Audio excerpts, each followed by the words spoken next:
Hello everyone and welcome back to the channel. My name is Rishabh and I work at Amazon as a researcher. If you read the title of the video right and you are on this video, then you probably know what I do. And I'm gonna describe my interview experience as a business research analyst at Amazon and the things that I did to do what I do so that you can do the things that I did to do what I do. Wow.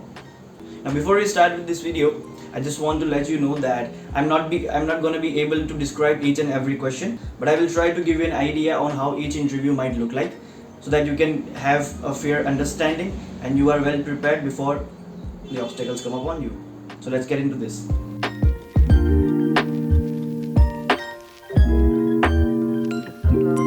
So a little background on my experience. So I've been working in the data analytics industry for like 3.5 years, and I applied for the position of a business research analyst 1. That's an L4 level, but we'll get into it later. And my skills mainly include machine learning, deep learning, Python, SQL, and Power BI.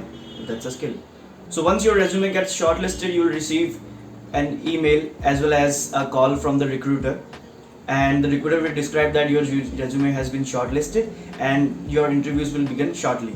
Now if the recruiter tells you that you will be going through 5 interviews, 1 screening or telephonic plus 4 interview rounds, that means you applied for the position L4, that's level 4. Now the first round, the telephonic screening round, will give you an idea on how all the following rounds might look like. Now there's nothing to be scared about this. I would strongly suggest you to go and give the interview. Just be your best and just try to remember 3 things here.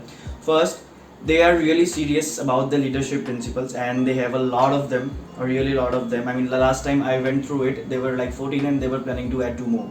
So you just have to go through them once and realize what each means and try to answer your question so that the interviewer realizes that you actually possess those leadership principles. The second one, how good you express things, how good you are at communications. Last but not least, the things they want to see in you is how is your logical thinking. Are you able to think quickly? Are you able to think wisely? Are you able to think in a logical way that's going to be most efficient? Now you have scheduled your first telephonic screening round. The interview begins. Since I gave this interview in COVID time, so I was at my home and it was a video interview. So in the screening rounds, first they'll ask you about the projects. And now one thing that I would like to mention that you need to keep in mind is when you are explaining anything regarding your project, please be aware and please be conscious to use the STAR methodology. So STAR methodology means situation, task, action and result. So it means you need to describe the situation, what was the situation, what was the context of the problem. Second thing, the task, the objective that you were trying to solve. Third, the action that you took. And fourth, what were the results of the actions that you took in that particular circumstance. Now if you follow this STAR methodology, then you will be definitely good to go. Now coming to the second quality, they also want to see if you possess some leadership principles. So there will be probably a behavioral question. Now a behavioral question might look like this. Tell me about a time when you solved a problem through just superior knowledge or observation.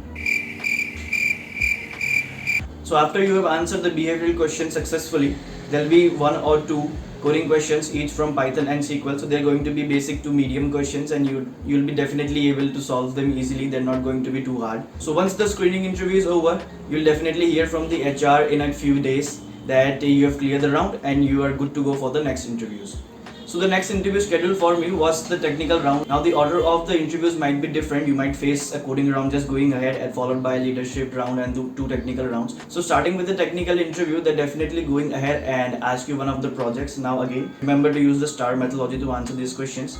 So try to explain just one project that you have done from scratch to the end, that's just the end-to-end cycle of it, and you'll be good to go with that. There'll be definitely some cross-questioning coming out of it. They can ask you what kind of ML methodologies or what kind of statistical methodologies did you use, how did the machine learning algorithm perform, what are its benefits, and all kinds of those questions. But once you are through with it, there might be some other questions, generic type questions coming up, like how can you calculate the cosine distance, can you do it right now, can you use Google's help to do it, can you write the mathematical formula for it. So it's going to be really intensive technical interview, I would say, but it's not that you need to fear about it. If you have done your projects well, then you might not be even going to those difficult statistical questions if you have done your project right and you are really confident about the project that you have done.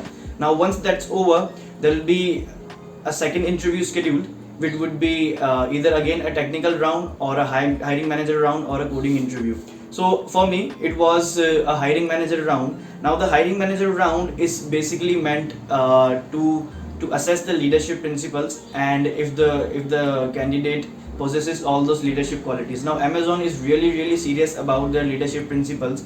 If you are finally selected at Amazon, then trust me, you're definitely going to use this leadership principle in day-to-day life. Now the hiring manager round, I would say in my opinion it's the most tough round, but if you are well versed with it and you are well prepared beforehand, then I think you'll be definitely confident with it and you can definitely crack it. So the leadership principle round or the hiring manager round would contain 5 to 6 rigorous behavioral type questions. Now as I mentioned earlier as well, a behavioral type question might look like this. Tell me about a time when you came up with a simple solution to a complex problem. No, tell me about a time when you had to work with incomplete data or information. Or tell me about a time when you influenced a change by only asking questions. Now, in order to answer these questions, what I would suggest is again use the STAR methodology. Now, STAR methodology is what would explain your scenario or your answer in the best way. It should be based around from your real life experience, from your real life project experience, and you need to answer these questions using the STAR methodology. Now, once this interview is over, it's going to take some time before your third interview is scheduled. But once you receive a call from your recruiter, there will be another technical round, the third interview. It will be taken the same way the first one was taken, but this time it's going to be a little bit deep dive. The technical round would be more or less similar to the first technical round that we just gave, but it's going to be a more detailed one. They're not going to just stick for one project that you did, but they want detail on each and every project that you did, why you did, and again using the STAR methodology to explain each of the project.